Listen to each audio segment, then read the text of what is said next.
Hey everybody, welcome back. If you're new, my name is Pat, and we're gonna talk about Gobekli Tepe today, right? So it's an archaeological site that rewrote human history. Pretty amazing, right? So it was rediscovered in the 90s. They discovered it way back before that. Um, and yeah, it's like a huge mystery. There's a lot of theories, and it's been on the Joe Rogan show, and it's been on like Ancient Aliens and podcasts and all over the internet. But I'm gonna kind of talk about it and kind of share my insights on it.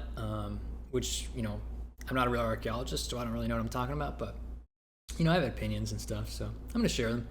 And what is Gobekli Tepe? It's an ancient megalithic site in southeastern Turkey, 12,000 years ago, so 9600 to 8200 BCE.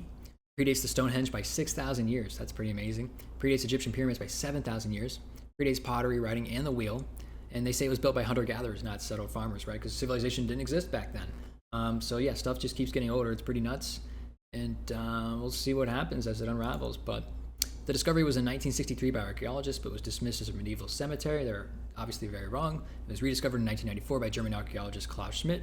Shout out Klaus, Santa Claus coming up, Christmas and everything. I know there's no relation, but sorry, thinking about the holidays. Schmidt recognized T-shaped stones as prehistoric.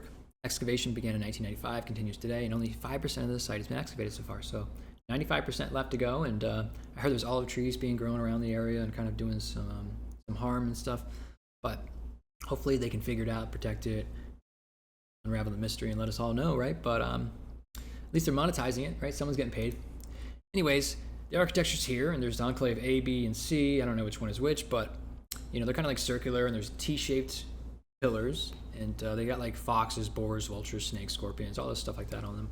Some humanoid figures, and some stuff we don't really know what it is, right? It looks like the ocean or waves or water, the sky. We don't really know, but there's no evidence of habitation. It looks like it's purely ceremonial, religious.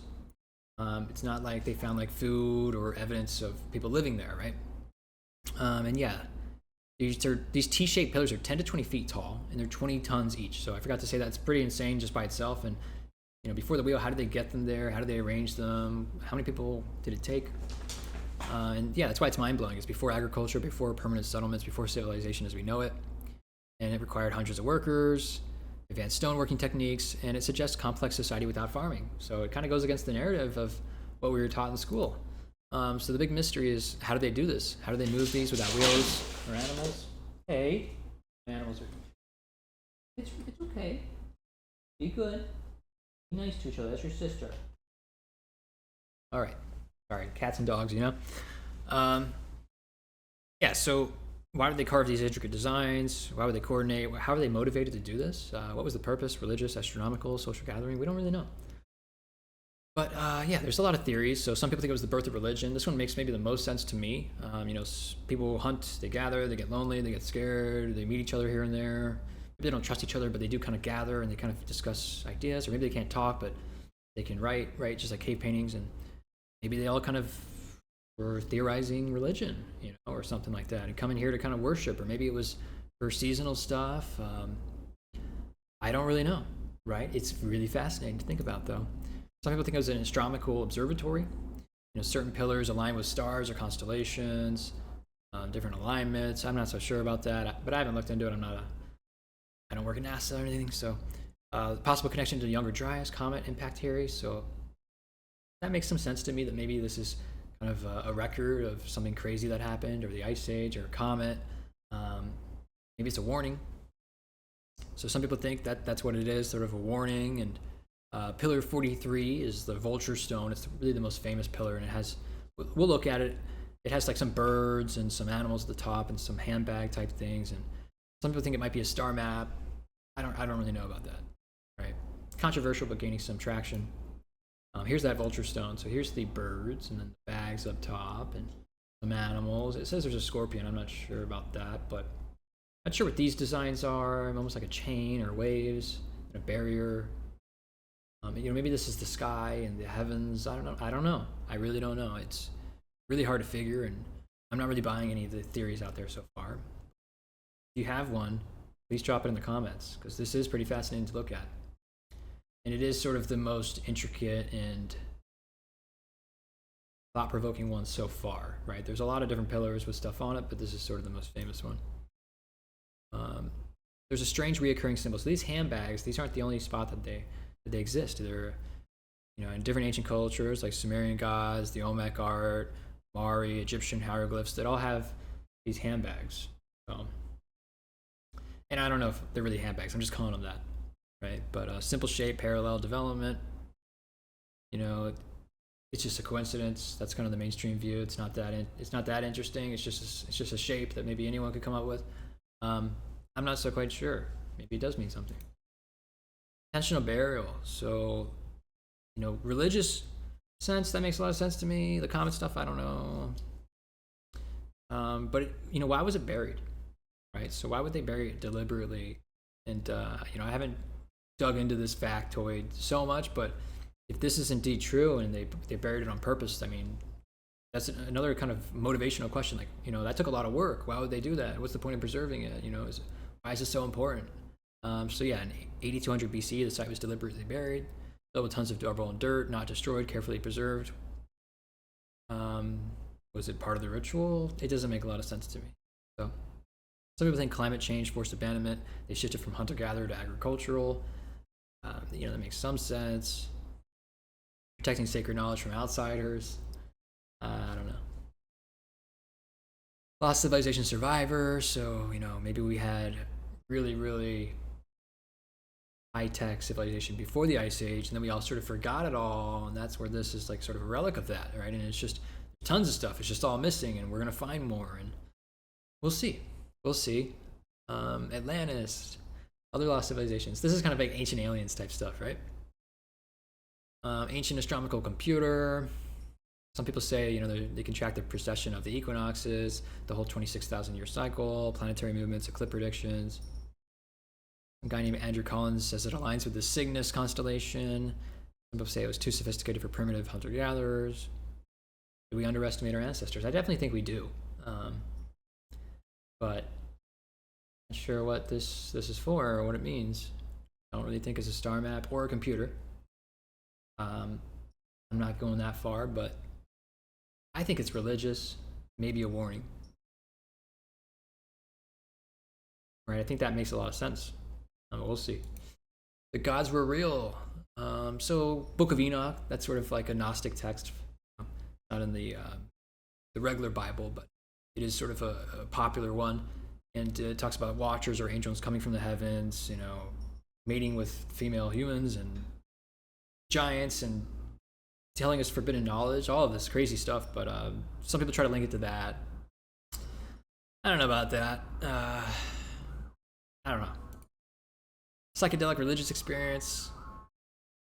That makes some sense. Maybe they're eating stuff, burning stuff, experimenting, and they kind of feel crazy, and they're all together and they start drawing things. That makes sense to me, but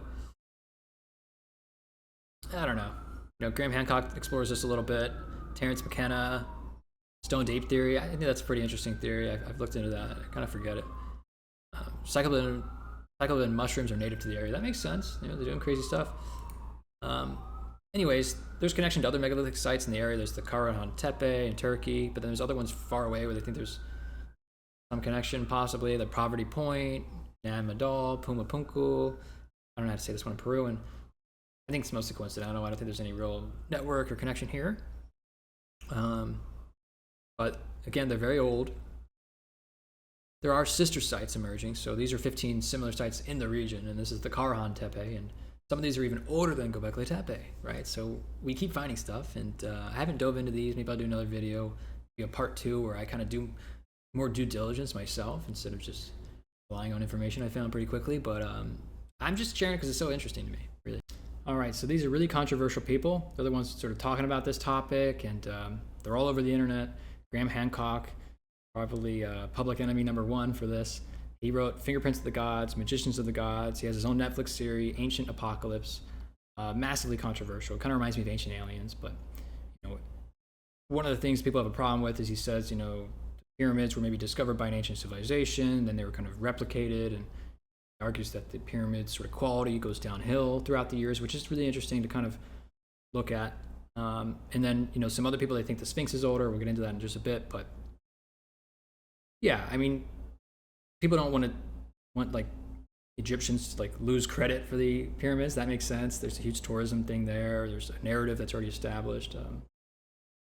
But this is a really controversial thing to say, and you know, you're going to get heat for this, and especially if you're first to say it, or one of the first ones to kind of popularly say it. So I think it's okay to have an opinion. I don't think it's really racist. I think we're all human. I think it's okay to have arguments and theorize things. I think it's interesting to think, when did it happen, who did it, what time, and I'm always amazed by humanity, every single culture.